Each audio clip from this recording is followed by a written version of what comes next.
आइए आज के इस वीडियो में हम बात करने जा रहे हैं एटम के सब पार्टिकल प्रोटॉन की डिस्कवरी के बारे में। इससे पहले वाले पार्ट में हम इलेक्ट्रॉन की डिस्कवरी के बारे में पढ़ चुके थे और कैथोड रेज की डिस्कवरी के बारे में पढ़ चुके थे। इलेक्ट्रॉन का मास, चार्ज देख चुके थे। अब क्वेश्चन यहाँ पे ये आता है कि प्रोटॉन की डिस्कवरी कैसे हुई। मतलब एक एटम था जिसमें ये बता दिया गया कि अभी तक कि एक इलेक्ट्रॉन नाम का पार्टिकल होता है, पर उन्होंने कैसे आइडिया लगाया कि इसमें एक कोई प्रोटॉन नाम का भी पार्टिकल हो सकता है। इससे साइंटिस्ट ने जैसे ही जे थॉमसन ने बताया कि इसमें इलेक्ट्रॉन नाम का पार्टिकल होता है जो कि हमारा नेगेटिवली चार्ज होता है। अब नेगेटिव चार्ज कोई भी वस्तु है या मान लो एटम या एलिमेंट, अगर हमारा पॉजिटिव या नेगेटिव एक चार्ज से चार्ज है वो, तो वहाँ पे हमें करंट महसूस होता है कि अगर एटम नेगेटिवली चार्ज है तो उसमें छूने पे करंट फ्लो होना चाहिए। लेकिन साइंटिस्ट ने ये देखा कि एलिमेंट में ऐसा तो कोई करंट नहीं आता नॉर्मल स्टेट में। तो उन्होंने ये आइडिया लगाया कि जैसे नेगेटिव चार्ज पाया जाता है इलेक्ट्रॉन, वैसे ही उसको बैलेंस करने के लिए वहाँ पे पॉजिटिव चार्ज भी पाया जाता होगा। इसी बेस पे आगे जे थॉमसन, या बोल सकते हैं हम कैथोड रेज ट्यूब को ही आगे बढ़ाकर और उसमें कुछ चेंजेज करके एक्सपेरिमेंट किए गए। सबसे पहले एक्सपेरिमेंट किया ई गोल्डस्टीन ने, जिससे उन्होंने एनोड रेज के बारे में बताया और H+ आयन के रूप में प्रोटॉन को बताया। उसके बाद हमारे आते रदरफोर्ड।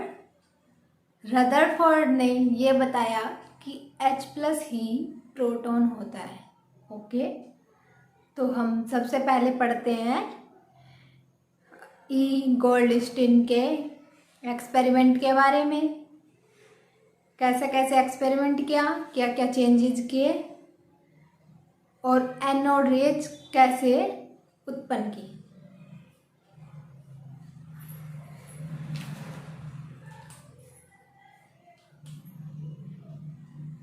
ई गोल्डस्टीन ने अपने एक्सपेरिमेंट में जैसे थॉमसन के एक्सपेरिमेंट में, कैथोड रेज एक्सपेरिमेंट में यहाँ पे हीलियम गैस भरी गई थी, या फिर बोल सकते हैं अक्रिय गैस भरी गई थी, या वैक्यूम रखा गया था। अब उन्होंने वहां से चेंज करके यहाँ पे H2 गैस फिल कर दी। ओके, ये वही विसर्जन ने लिखा है। ये वैक्यूम पंप, ये हमारा बैटरी हो गई वैसी। ये दो प्लेट जिनको हम बोलते हैं इलेक्ट्रोड, कैथोड और एनोड। और ये हमारा ZNS का लेप हो गया। ZNS हमारा यहाँ पे फ्लोरेसेंस के रूप में। ओके, अब जो इलेक्ट्रोड बैटरी के पॉजिटिव टर्मिनल से जुड़ा हुआ है उसको एनोड कहा गया, जो कैसे चार्ज होता है, पॉजिटिवली चार्ज। ओके, दूसरी तरफ यहाँ पे नेगेटिव, बैटरी के नेगेटिव टर्मिनल से जो मेटेलिक प्लेट या इलेक्ट्रोड जुड़ा हुआ है वो कैथोड कहलाता है, जो कि नेगेटिवली चार्ज होता है।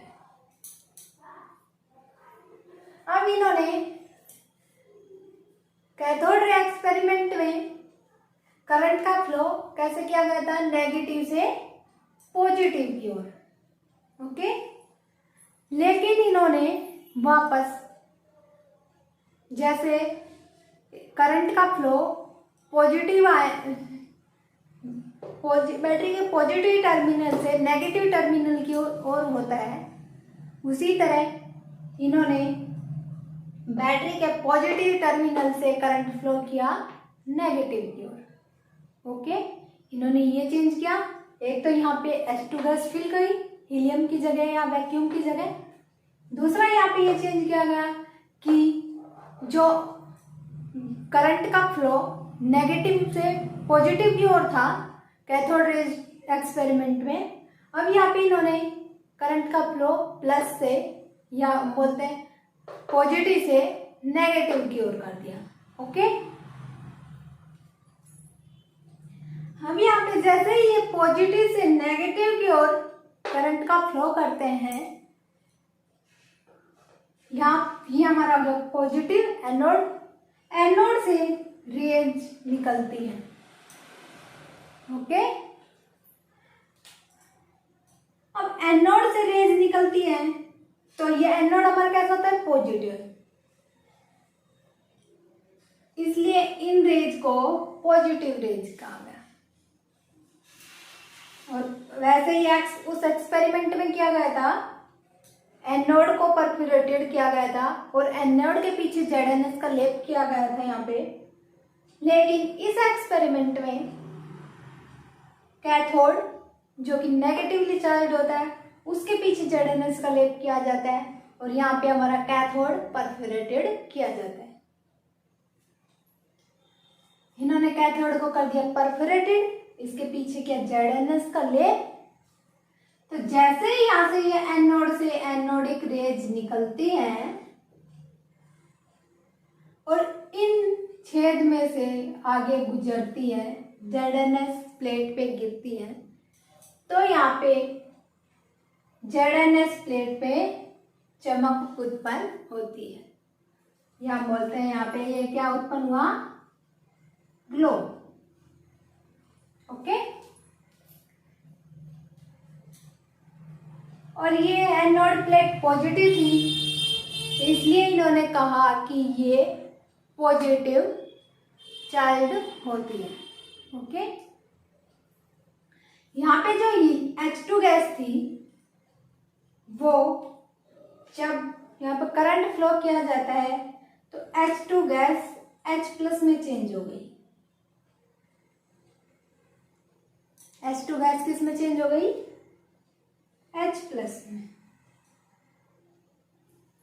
ये यहां तक किसने दिया था, ई गोल्डस्टीन ने 1886 में। ये H+ में चेंज हुई, मतलब यहाँ पे H के ऊपर पॉजिटिवली चार्ज उत्पन्न हो गया। यहां तक इन्होंने दे दिया। इन एनोड रेज को ही कैनाल किरणें, कैनाल रेज कहते हैं। साइंटिस्ट ने इन्हें पहले क्या बोला, कैनाल रेज, और फिर ये एनोड से निकलती है इसलिए इन्होंने इनको बोला एनोड रेज। ओके, अब हम बात करते हैं एनोड रेज की प्रॉपर्टी के बारे में। Properties of anode rays. Anode किरणों को ही कैनाल किरणें या धनात्मक किरणें कहते हैं। एनोड किरणों को क्या कहते हैं, कैनाल किरणें या धनात्मक किरणें। या कैनाल किरणें इंपॉर्टेंट वर्ड है। ओके, ये पूछा जाता है। इनकी प्रकृति कैसी होती है, धनात्मक होती है। ये धनावेशित होती है। एनोड किरणों की प्रकृति धनात्मक क्यों होती है, क्योंकि ये एनोड प्लेट से निकलती हैं और एनोड प्लेट हमारी बैटरी के पॉजिटिव टर्मिनल से जुड़ी हुई होती है, इसलिए anode plate positively charge plate होती है। ओके, इससे आगे देखते हैं तीसरे नंबर का। ये एनोड से निकलती है, जैसे कि हमें पता है ये पॉजिटिव से एनोड से निकलती है तथा कैथोड की तरफ जाती है। कैथोड हमारा कैसा होता है? Negatively charge. तो पॉजिटिव चार्ज किसकी तरफ जाएगा? नेगेटिव की तरफ। इसलिए एनोड किरणें एनोड से निकलती है और किसकी तरफ जाती है? कैथोड की तरफ। इससे आगे आता हमारा ये कैथोड किरणों से विपरीत व्यवहार दर्शाती हैं। कैथोड किरण हमारी कैसी थी? Negatively charge. कैथोड किरण कैसी थी? नेगेटिव। और ये हमारी एनोड किरण कैसी है? पॉजिटिव।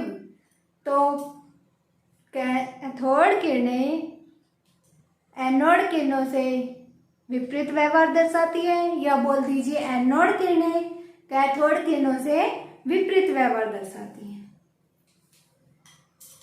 ये सीधी रेखा में गमन करती हैं। जैसे कि कैथोड रेज सीधी रेखा में गमन करती थी, कैथोड से एनोड की तरफ जाती, ऐसे ही ये एनोड रेज एनोड से कैथोड की तरफ सीधी रेखा में जाती है। ये विद्युत क्षेत्र में ऋणात्मक प्लेट की तरफ डिफ्लेक्ट होती हैं। ये हमारी हो गई एनोड रेज। तो यहाँ पे हमने ये विद्युत क्षेत्र लगाया था।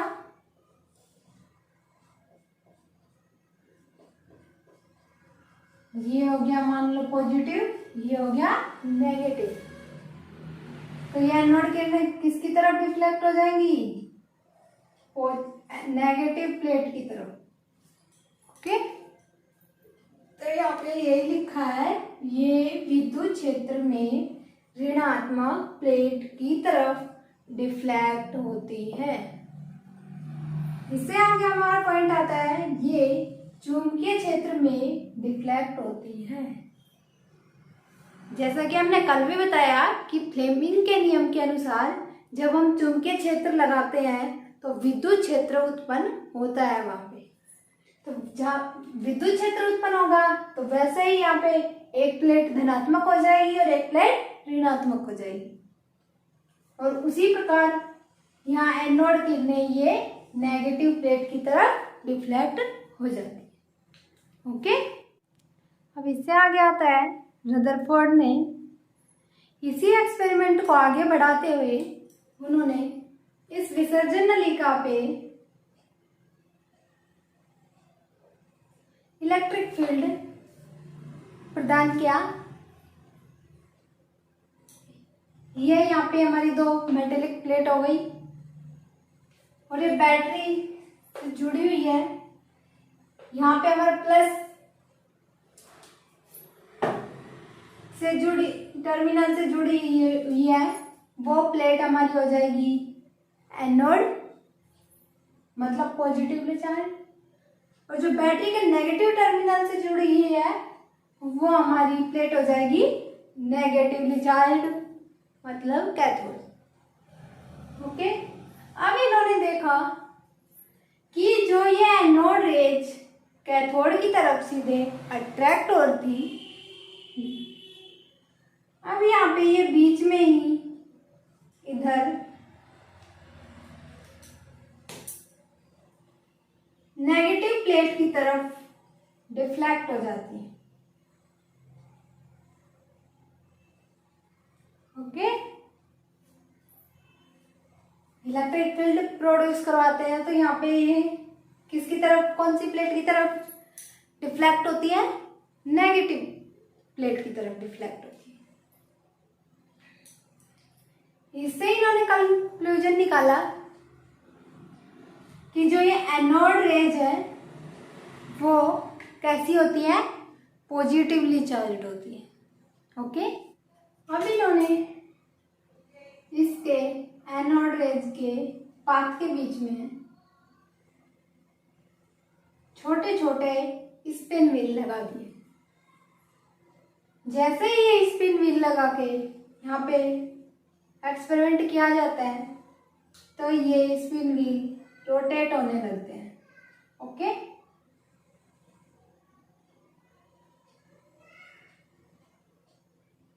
इससे फिर कंक्लूजन निकाल लाते हैं कि अगर ये रोटेट हो रहे हैं तो इस पार्टिकल का कुछ मास जरूर होगा। जैसे कि इलेक्ट्रॉन का मास निकाला गया था कि कोई पार्टिकल में मैकेनिकल एनर्जी तभी हो सकती है जब उसमें मास हो। ठीक है, तो यहाँ से इसमें निकाला गया कि इसमें कुछ मास होगा और ये जो H+ थे इनको प्रोटॉन नाम रदरफोर्ड द्वारा ही दिया गया।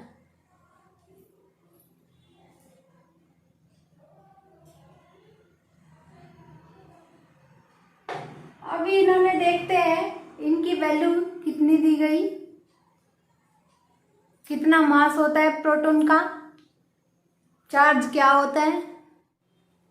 अब हम बात करते हैं प्रोटॉन के चार्ज, मास और एटम में उसके कंट्रीब्यूशन के बारे में।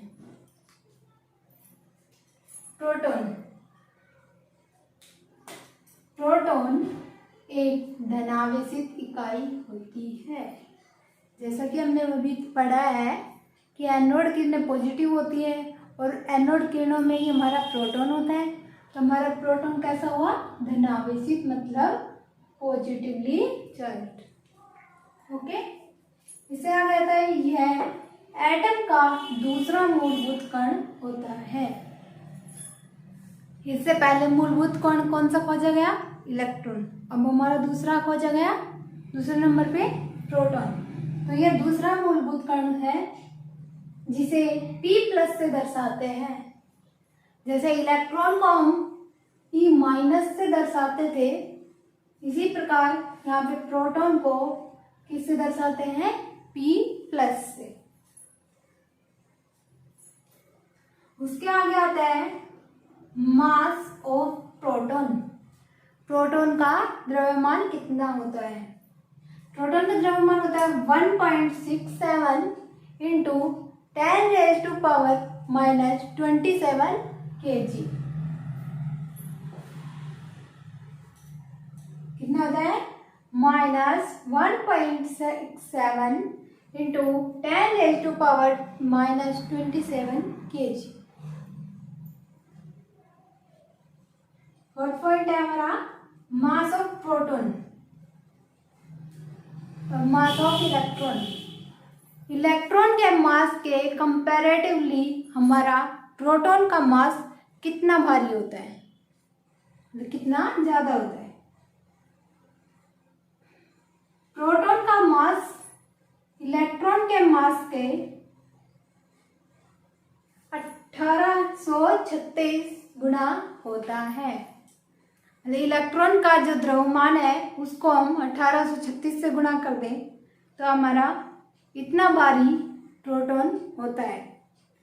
जबकि हमारे लिए देखने में ये दोनों ही छोटे होते हैं, लेकिन इन दोनों के कंपैरेटिवली ये मान निकाला गया है, इसमें प्रोटॉन भारी होता है, जबकि इलेक्ट्रॉन को हम नेग्लिजिबल मान सकते हैं यहाँ पे प्रोटॉन कंपैरेटिवली। यहाँ पे मास ऑफ इलेक्ट्रॉन क्या होते हैं, 9.1 इंटू 10⁻⁻31 kg। यहाँ पे इसकी वैल्यू अगर रखते हैं तो यहाँ पे 1836 ही आता है। उसके आगे आता है चार्ज ऑफ प्रोटॉन। प्रोटॉन में कितना चार्ज होता है, +1.6 इंटू 10⁻⁻910 कूलम। जबकि इलेक्ट्रॉन पे यहाँ पे कितना था, यहाँ पे इसकी वैल्यू सेम थी, पर यहाँ पे प्लस की जगह हमारा क्या था, माइनस। और जो इलेक्ट्रॉन का चार्ज होता है उसी को ये प्रोटॉन हमारा बैलेंस करता है। इसलिए प्रोटॉन और इलेक्ट्रॉन का चार्ज की वैल्यू सेम होगी, लेकिन जो प्लस और माइनस का डिफरेंस होता है बस यहाँ पे। इससे आगे आता है 6 नंबर पे रिलेटिव चार्ज ऑफ प्रोटॉन। मतलब प्रोटॉन का चार्ज हम कैसे लिखते हैं, आपेक्षिक चार्ज बोल सकते हैं इसको। वो हमारे कितना होता है, +1। जैसे ऐसे लिख दिया H+। इसका मतलब ये है कि यहाँ पे एक प्रोटॉन है। 2H+ लिख दिया तो इसका मतलब यहाँ पे 2 प्रोटॉन है, इसलिए इसको +1 लिखते हैं। इसी प्रकार इलेक्ट्रॉन के आपेक्षिक मान को लिखते हैं हम -1। जैसे F- लिख दिया यहाँ पे, इसका मतलब क्या है यहाँ पे कि ये -1 चार्ज है इस पे। मतलब इस फ्लोरीन है, F है हमारा, उस पे हमने एक इलेक्ट्रॉन और ऐड कर दिया। तो इस प्रकार हमारा अपेक्षिक चार्ज ऑफ प्रोटॉन कितना हुआ, +1। 7वां पॉइंट है प्रोटॉन का द्रव्यमान परमाणु के द्रव्यमान में सहयोग देता है। जैसे किसी भी एटम का द्रव्यमान हम निकालते हैं तो उसमें प्रोटॉन और न्यूट्रॉन का कंट्रीब्यूशन मानते हैं। हो सकता है किसी एटम में न्यूट्रॉन ना भी हो, जैसे एक हमारा आता है H+। ये हमारा होता है प्रोटियम, इसको लिखते हैं 1H। ओके, तो इसमें कोई न्यूट्रॉन नहीं होता, सिर्फ यहाँ पे इसमें एक प्रोटॉन पाया जाता है और ना ही यहाँ पे होता है एक कोई भी इलेक्ट्रॉन। तो इसका द्रव्यमान सिर्फ एक प्रोटॉन ही देता है। इसलिए हम बोल सकते हैं कि परमाणु या किसी एटम के द्रव्यमान में सहयोग सबसे ज्यादा कौन करता है, प्रोटॉन, और उसके बाद हमारा आता है न्यूट्रॉन। अब यहाँ पे देखते हैं कि उसमें इलेक्ट्रॉन भी पाया जाता है एटम में, लेकिन इलेक्ट्रॉन को द्रव्यमान में काउंट क्यों नहीं करते। यहाँ पे हमने देखा था कि मास ऑफ प्रोटॉन कितना होता है, मास ऑफ इलेक्ट्रॉन इंटू में 1836। मतलब इलेक्ट्रॉन का मास होता है वो प्रोटॉन के भी कंपैरेटिवली में बहुत कम होता है। इसलिए हम यहाँ पे इलेक्ट्रॉन को नेग्लिजिबल मानते हैं। और यहाँ पे इसको नेग्लिजिबल मानते हुए किसी भी एटम के द्रव्यमान में प्रोटॉन और न्यूट्रॉन का ही सहयोग मानते हैं। इस प्रकार हमारी हो गई डिस्कवरी ऑफ प्रोटॉन कंप्लीट। इससे आगे हम पढ़ेंगे discovery of neutron. Thank you.